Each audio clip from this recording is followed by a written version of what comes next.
Sheti i ditës 16 mars. Shën Agapiti i Palestrinës, dëshmitari guximshëm i fesë. Shën Agapiti i Palestrinës, rreth vitit 274, ishte një martir i ri, i cili dëshmoi besimin e tij në Krishtin me një guxim të pashoq, pavarësisht torturave të tmerrshme që i u bën. Me vetëm 15 vjet, ai tregoi një qëndresë të madhe shpirtërore, duke u bërë shembull frymëzimi për të gjithë të krishterët.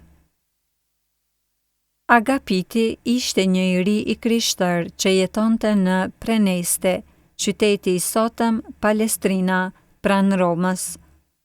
Ai ishte rritur në fenë krishterë dhe nuk hezitoi të dëshmonte hapur fenë e tij, edhe pse kjo e vendosi në rrezik përballë persekutimeve të egra të perandorit Aurelian, viti 270 deri 275. Në atë kohë, krishterimi konsiderohej si një kërcënim për perandorinë romake dhe persekutimet ndaj të krishterëve ishin të zakonshme. Prefekti Antiok, një nga zyrtarët perandorak, e arrestoi Agapitin dhe i kërkoi që të mohonte Krishtin dhe të bënte flijime për perënditë romake. Por Agapiti, i mbushur me dashuri për Krishtin, refuzoi. Ai e dinte se besnikëria ndaj Zotit ishte më e rëndësishme se vetë jeta. Pasi refuzoi të hiqte dorë nga besimi, Agapiti i u nënshtrua torturave mizore.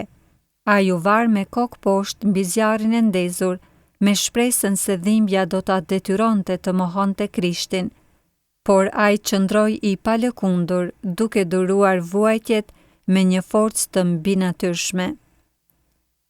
Kur torturat nuk dhanë rezultat, Antioku urdhëroi që Agapiti të hidhej në një arenë me luan të uritur, duke shpresuar që ata do ta shqyenin. Por ndodhi një mrekulli e madhe. Luanët i u afruan të riut, por në vend që ta sulmonin, ata u shtrin paqësisht pranë tij, ashtu siç ndodhi me profetin Daniel në gropën e luanëve. Kjo ishte një shenjë e fuqisë së Zotit dhe një dëshmi e shenjtërisë së Agapitit. Pasi pan këtë mrekulli, shumë njerëz të pranishëm filluan të besonin në Krishtin, duke e kuptuar se ai ishte i vërteti Zot. Të zemruar, autoritetet romake vendosën ta ekzekutonin Agapitin, duke i aprer kokën.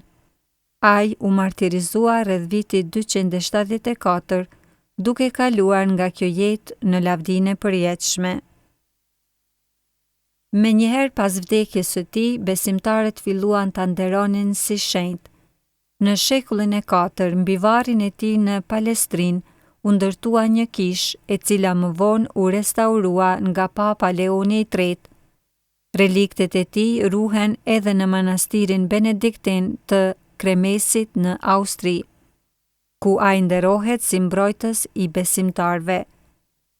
Shën Agapiti njihet si mbrojtës i fëmijëve të sëmurë dhe i grave shtatzëna, dhe shumë njerëz i luten për shërimin e dhimbjeve të barkut dhe për ndihmë në periudha të vështira.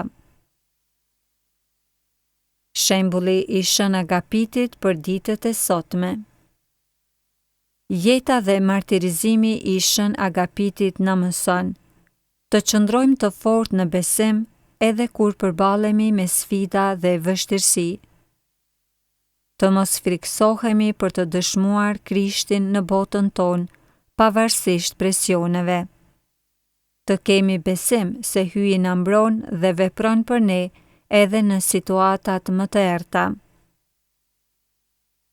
Në këtë ditë feste mund të lutemi kështu: O Shën Agapiti shenjtë, mbrojtës i fëmijëve dhe i grave shtatzëna, ndërmjetëso për ne para Zotit.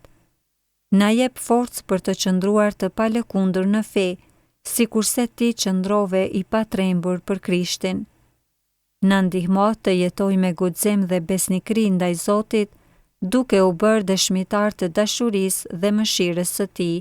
Amen.